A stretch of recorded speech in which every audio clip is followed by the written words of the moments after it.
Reflections with theologian Father James Bacik, lecturer and campus minister at the University of Toledo. Just looking around, well, what do those people do? Well, they provide some guidance, they give some vision, they try to empower people to do things, they try to improve the structure of the organization, they try to accomplish certain goals. Today on Reflections, Father Bacik talks with Mr. Robert Anderson, an organizational and leadership consultant. The topic of this week's Reflections is leadership, developing a vision. And now, here is Father Bacik. Well, Bob, I'm glad that I have the opportunity to talk to you a little bit. I always enjoy that. I'm on the topic of leadership myself, and I suppose I'm especially interested in it from the viewpoint of Christian leadership, especially how we see leadership working in the churches and the parishes and so on. But I know it's a much broader question than that, and I know that you are very interested in the question of leadership. Why don't you tell me just a little bit about the workshops that you do on that topic? Well, as you know, Jim, I come out of a Christian background, and that has formed a lot of my thinking. And I have a consulting organization where I do a lot of work in businesses and organizations, healthcare organizations, large systems, AT&T and Avon. And a lot of the work that I do is really focused on helping people at all levels in the organization find ways to lead wherever they are, and lead from a source of what's most important, what matters. And so underneath a lot of the work that I do are very spiritual questions about issues of meaning, issues of I think there's a lot of interest in the question of leadership these days. Like on campuses, people are looking for ways to have courses in teaching people leadership, and like at the beginning of the year we take our Newman Club officers and try to have a leadership training session for them. So it seems to me there's a lot of people looking for that. You see a lot of literature on that. Yep. I just saw a book advertised recently that used Attila the Hun as a model for leadership. It's a popular book right now. Yeah, have you seen that? No, you know the book? I have to I read can't remember the title, but yeah, it takes Attila the Hun as a model for corporate leaders. And I'm not sure exactly what that means because I haven't read the book yet. Well, there are many of them out there. Yeah, who operate like Attila the Hun. Oh, yeah. Yeah, I mean, it gives a rather repressive image, and I'm not sure that's what they're really after.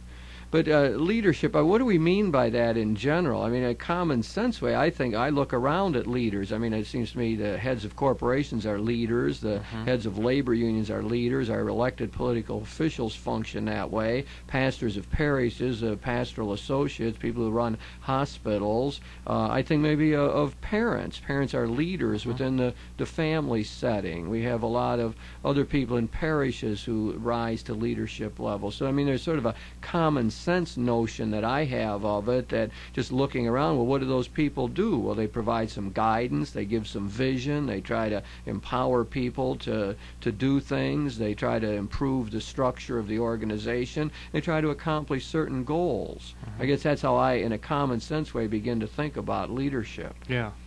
I like especially the notion of people who rise to leadership. Your statement about that is that we tend to think of people like the business leader, political leader, the union labor leader, the pastor as the source of leadership, and certainly that's critical. And leadership can come from all levels, and it's anyone who really takes responsibility for providing vision, direction, and taking the risk to pursue it. So you really have a broad notion of leadership, don't you? Yeah, broader than the designated leader. Okay, well let's take a little look here at one of the things that I think leaders in church and society, and we can keep it that broad, I think, are trying to do, and that is to provide a vision of where we're supposed to go. I mean, it seems to me that's one of the things that leaders do. They have a picture of where they want to go, or a dream of how they want things to turn out. They have probably a strong sense of reality and how reality ought to be shaped. And they're able, it seems to me, successful leaders are able to communicate that to other people. I suppose in our own time we would think of Martin Luther King as an example of a person who had vision. He presented a dream to people of a society that was based on justice and peace and mutual respect, and he was able to get people to act around that. He galvanized the efforts of a whole lot of people because they were able to say, yeah, I want to buy into that dream. I like it. It's where I want to go, or what I think the country ought to be. So again, making it concrete, that's an example to me of a vision that someone has had that provided genuine leadership and that really made people act and respond in a healthy way. I agree. I think probably the quality that distinguishes leadership is this notion of vision. There's something central about pursuing a vision of greatness that's at the heart of leadership, and King is a great example of that. He's a funny example because as much as I respect him, I use his "I Have a Dream" speech in one of my courses. I just came back from one yesterday, and one of the responses to that was, "Geez, you set a high standard." And he is a great model, and so the notion is that there's something central about that "I have a dream." But one immediately sees the problem as you have raised it there. That is that if we're talking to a group of leaders, say middle management in a corporation or average pastors in a parish or pastoral associates, and you start talking about the great importance of vision, and we put Martin Luther King forward, or we put forward somebody like John Kennedy maybe, who inspired a generation of people. Or a Gandhi or other greats. So then we begin to say, aha, maybe I can't provide vision. Maybe I'm not able to do that. How would I create a vision for my company or firm or parish or hospital or whatever? Yeah. It seems to me that it could turn people off, and they say, well, I must not qualify as a leader then. That's not my story. You don't understand, Right. Just trying to keep my head above water. Right, yeah, to survive. Yeah. I've noticed that when I give conferences to pastors, for example, about how we're supposed to be leaders as the pastors of parishes and so on, that is one of the responses, like, hey, it's too much. What you're asking of a pastor these days is just simply impossible. No human being can put that all together or bring together the various interests and needs or really grab hold of the larger visions that are around, because I can't study that much or learn that much, and I'm inadequate as a speaker. I'm a limited, average kind of person. How do you expect me to do all of that? And I think that's a point that we really need to respond to when we talk about vision and leadership. Yeah. Good. There's a couple thoughts come as you talk. One is that I try to distinguish between articulating a vision, which I think is important to leadership. It's like if you can't describe the future you want with some clarity, it's hard for people to follow. It's hard for people to support. So there is a role for being able to articulate the future that you want. The other notion is that the power is not in the words. The power is in being the vision. That you can go back to King again. He was a compelling speaker, and what was most compelling about him was that he acted it out in every encounter. He lived it.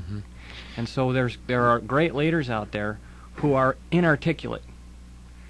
And yet their example is so clear, and they stumble with words, or they're introverted, or they're quiet, or they're not flamboyant or expressive, but they're powerful leaders because they embody and act out what really matters. Okay, well, let's look at those items individually there that you bring up, Bob. One is the question of articulation. The other one, as I would see it, is consistency in lifestyle along with what you're trying to do. So let's talk about the being first, the consistency question. So what you're saying is that an effective leader is going to have to try to have a lifestyle that portrays the vision, that by watching that person live, you would sort of pick up by osmosis what it is that they see about reality and about life. I just wrote an article recently about my father when I was thinking about him and the 10th anniversary of his death, and I was trying to just pick up things out of his life that, in my mind, embodied certain ideals. Not that he would have talked about all of them, but as I looked at his life and interacted with him, I saw certain principles. Then I said, well, and those principles really are what form the basis of my own theology. I mean, there was a link up. Whatever theological vision I have, I see embodied in my father's lifestyle. Now, he wasn't all that articulate about all of those principles, although some of them he was with short, pithy statements. But in terms of putting it all together in a theological system or a religious outlook, I wouldn't say that he did that. But I, looking at his life, could see that. And therefore, he becomes a leader. And I'm thinking, I linked it with my father, and his leadership role was in the family and the work site where he was employed for many years, so that that would begin to relate to average people who do leadership roles in almost any way. Right. That here's the consistency, and maybe if your example is good, you're going to speak louder in that way than through any homilies or sermons that you're going to give. Yeah, as you talk, it reminds me of, I spent some time in Israel. And one of the most powerful experiences for me, kind of connecting with the Gospels in Israel, was to be in Capharnaum, because there's nothing there. And it's where most of the ministry, Jesus' ministry, took place. And there you can see the foundations of houses, and there's some sense of this was Peter's house, and it's ruins, and they were small mud huts. And the village itself, you could throw a stone across. And so we have this Hollywood conception of Christ, and what touched me most profoundly there was that the power in the man was who he was. Oh. He obviously was articulate, and what compelled people was the personhood, the divinity, rinsing through the example. Yeah, I mean, you can go all the way through the Gospels and do that with Jesus, and I'm sure that was his essential. He said you're supposed to forgive your enemies, and when the crunch time came on the cross, that's exactly what he did. He said you were supposed to love others and be open to the aliens and so on, and he himself interacted with the foreigners and in a very open way. So you can look right down the line. He said we're supposed to be dedicated to the cause of the kingdom, and sure enough, he gave himself every ounce of his time and energy to that kind of effort of establishing the cause of God. He said you're supposed to take up your cross, and he very literally did take up his own cross. Right. So the consistency is surely evident in the life of Jesus that way, and it is what makes him a really compelling leader, I suppose. Yeah. And that's what leadership is. Now that's a good way. So what we're really doing, Bob, is trying to answer the question of people who say, hey, you put this idea, I'm supposed to be a visionary and proclaim the vision. How am I going to do that? Well, you begin to see how consistency of lifestyle is going to move you forward in that way. So parents could say, well, I'm not a great articulator of my beliefs and values. It's hard for me to talk to my kids very often. However, if they really do live honestly and responsibly, if youngsters see their mothers and fathers loving one another on a day-to-day basis, they're going to catch some of whatever the vision of reality that moves their parents really is. Yeah. In organizations, I see it. I think of my own experience as a manager, managing the part of the organization that was we're the organization development department, and so I'm supposed to manage and give guidance to the change effort. And then we do a survey, and I find out that the results of my survey are no better, no worse, right down. I'm not an example. Our group is not an example. And so people didn't begin to take us seriously as a part of the organization until we became a model of what we wanted for the whole thing, which raises the stakes a little. It's now risky because you are different. And that's the power. It's the power of leadership is living it out.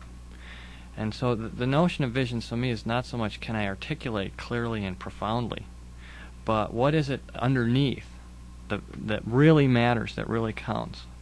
for me. However, let's move that a step forward here and say it becomes, I think, certainly an important addition to the whole thing to be able to be in touch with whatever it is moves you and what you treasure, and to be able to, in some ways, talk about it. I mean, if I, again, take it back to the pastors of parishes or leaders in corporations or in labor unions, whatever, I mean, if they are able to say something about what moves them and to be able to articulate it with some clarity, then that is going to help their leadership role. That's the way they're going to get that across. And it strikes me that one of the important elements in all of that then is to be able to be in touch with what one's own vision of life is. Where do I really want things to go? How do I want the organization to function and to treat people? How do I want this parish to be? What is my goal for it? So I have to have thought through some of that and be in touch with that within my own being if I'm going to make the first step towards being a good articulator of the vision. I couldn't agree more. That there's an inner work of reflection, of discernment, of prayer that forms the foundation of the vision. It's not only a response to my own inner work, but it's a response to the world. And there's this dialogue that I have between this culture that I'm in that has nurtured me, in some way gifts me with vision, and that I'm disappointed in. And so it's in that milieu, in that struggle, that we must begin to reflect on what matters to me, what in my Christian background or spiritual background do I want to bring out of and bring and offer to this organization, this system, this culture that is unique, that somehow my contribution that I care about and want to offer. And that depth, I often say that without really knowing what I love enough to be willing to bring into being, I can't lead. That the starting place for leadership is, what do I care enough about? What do I love enough to be willing to risk for? To be willing to embody that, to stand out in the midst of the larger. That's a wonderful point. What do I treasure? If I first can get in touch with that, what are my priorities, then I'm better able to articulate it, and the consistency might well follow from that. And so words and lifestyle would go together. So that next step, as I'm seeing it, is after consistency, I'm seeing the importance of us being in touch with what it is that moves us, what we treasure. And then I'm looking at another step, is the ability to try to tell other people about it. Again, my father always used to tell me, try to say it in simple words and in a brief enough period of time so that people can know what you're talking about. Try to communicate. Now, that might be a first step, is instead of trying to mystify people or impress people, maybe the real effort is to have clarity. If I can tell you where I want this to go, if the father can tell his son what he really hopes for him and for the family, then maybe he is better off. If the person in middle management someplace is able to tell the people he works with that where he wants to go in a simple, clear way, we got a better chance of gathering together around those ideas. Oftentimes, the clarity comes in an image or a metaphor rather than a rational statement. You look at King's statement, "I have a dream," and it's one metaphor after another. And they're beautiful metaphors. I was working with a group of a CEO and some chief operating officers for a large system, and the chief financial officer, it was a healthcare organization, said, "I want the patients, the people we encounter, to feel like we have our arms around them all the time." And that image coming from a chief financial officer was compelling. It cut through. We could talk forever about quality care, and nothing said as much as that statement. That's wonderful, and I think that your whole idea of the symbol and the image is absolutely right. What the great leaders have been able to do is to come up with the compelling symbols and images. And they then galvanize the people around it. That is so true, and it's so hard for many people to do. Again, when we start talking like that, now we're in the realm where the ordinary person is saying, "Hey, I'm not capable at it. I'm not a poet, and I'm really don't often come up with original ideas, and I'm not able to come up with images like that are really going to be compelling." And some of us are more prone to those visual kinds of things, and they're powerful metaphors within us. And it doesn't. I do some work in workshops where I ask people to draw the vision, draw a metaphor, and they kind of, you got to be kidding, I can't draw. And many of them are very touched by what they draw. It has a compellingness to them. They actually do it, huh? Yeah, they do it, and some of them it's meaningless, and for others it's very, very a powerful way for them to see. And even when I work with marketing manager type, I go back a year and a half later, and they said, when we put those pictures on the wall, that was powerful. What, these are pictures that people drew? People drew. They're stick figures, and they're really not artistic pieces, but the metaphors touched them. Will cut through see, vision comes out of the soul. It really comes out of my heart. It's a statement of meaning and longing, and it's not really rational. We don't create vision purely with rational analysis, and so it's a more right brain. It's a more intuitive. It's a more spiritual quality to it, and so value-laden, pithy statements, short, clear images, metaphor, in some ways convey it better than logical statements. That's a very good point, and you see it exemplified in so many different ways. I mean, it was like Gandhi came up with the spinning wheel as one of his major symbols, and what that meant was not only were people going to spin their own cloth, but it was a way of being independent, and so everyone could do it, and it just quickly the spinning wheel became a way of bringing to people's consciousness the whole independence movement and so on. And so that you do see that the great leaders really are able to accomplish that. Yeah. Now, we put this in a Christian setting, which I think is helpful in many ways. One of the things we would talk about is the whole idea of the kingdom. Because, and you made a point before, obliquely at least, that not everyone, you don't always create your own vision out of just your own inner psyche. You are in dialogue with a larger culture or a religious tradition.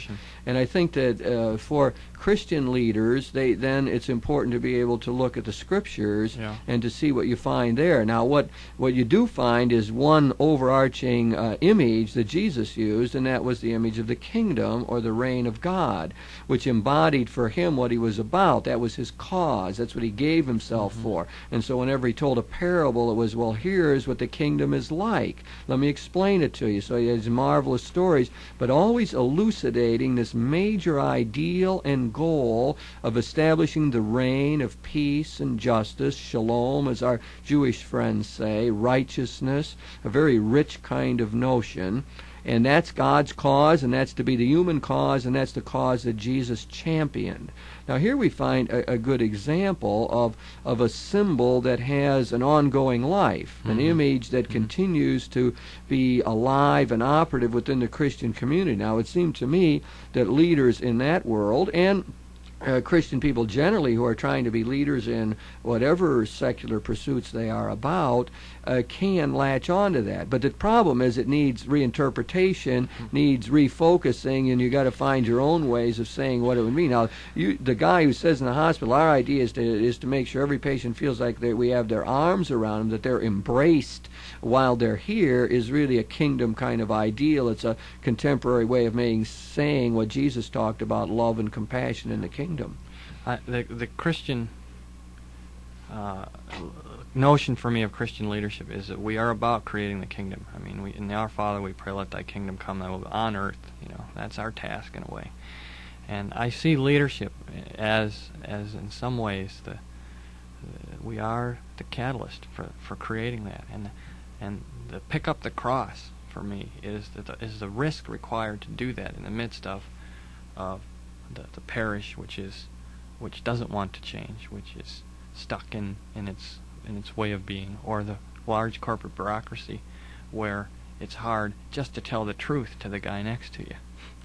That somehow because he doesn't want to hear it. The dominant norm is you manipulate. You go around. You find ways to be clever and strategic, and and if we can't even talk about that, how can we talk? How can we create just organizations that serve a more just cause? And so the notion then is, how can I concretely create this kingdom in this system, in this parish, in this family, in this in this bureaucracy that I'm embedded in tangible, concrete ways. Right, that's the way everybody can latch on to it. That's the way Jesus continues to carry on his leadership by providing that ongoing symbol for us. And as you well put it, no matter what level you would be able to do that, the teacher in the classroom, the parents in the home. I think that one of the great advantages of that is that there is then content to the vision. In other words, you can start out, but you must critique vision eventually. You cannot just say everyone's got their own vision and now, let's go around the world trying to propagate it. I mean, Joseph Stalin had a vision of where he wanted Soviet Union to go, and so did Hitler. And it turns out to be tremendously destructive. And because they had certain leadership qualities, they were able to, get people to go along with that. And we find the worst kind of crimes. You could think of Cambodia the same way, and the regime that was in power there. So you have to be careful that when you talk about vision and leadership, that there is a critiquing element in it. The critiquing element, as I see it, in the Judeo-Christian tradition, is the whole idea of the kingdom. That's right. And therefore, it says, it gives a content to it. The kingdom is not some vague thing. Well, you create your own empire however you want to create it. The kingdom says, hey, in this family, there should be love and not domination. It says that at this work site, there ought to be cooperation and not just lording it over. It says in this parish, there ought to be vitality and life and so on, and not just authoritarianism. So the kingdom ideal is marvelous for us to keep in mind, and it allows us then to make judgments upon whatever visions are brought forward. I mean, somebody might come forward in the parish and say, well, my vision is that, we be more exclusive in our outlook and try to keep those outsiders out of the whole picture, and that's going to be terribly destructive. Yeah, and there's another aspect to that. I totally agree with that, and that I have a concept I call a bias for truth, which is that a person who's biased for truth recognizes that they don't know it, and that even their vision is only partially correct. It's only partially formed. It's only partially a representation of the kingdom. And so that we're always open, in a sense. The dilemma, the funny dynamic of leadership is that at one point we're pursuing the vision, at the same time we need to be questioning it, open to a higher evolution in that vision, that it may be aspects of it that are self-serving, that are not good for others, and that need to be critiqued and corrected. And so there's that funny dynamic between Yes, a very important sort of dialectic that goes on there. Well, Bob, that conversation is fascinating to me. I love the perspectives that you bring to it. And we're talking about leadership, church, society, family, any level. We're seeing what really counts is consistency, that people have it together. Their lifestyle and their words are the same, and that we're in touch with what we treasure. And then we're able to talk about it in simple ways. And for us in the Christian tradition, we look at this higher message of the gospel, the example of Jesus and the great vision he proclaimed, and we're able to say, okay, let's try to live that out, realizing we'll never totally live up to that ideal.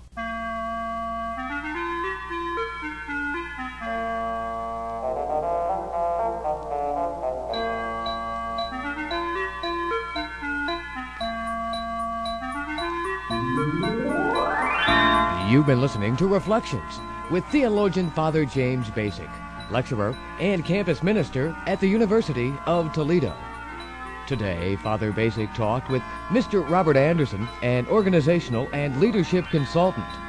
The topic of this week's Reflections was Leadership, Developing a Vision. If you have any comments on today's show or suggestions for future programs, please write Father James Bacik, Catholic Campus Ministry, 2086 Brookdale Drive, Toledo, Ohio, 43606.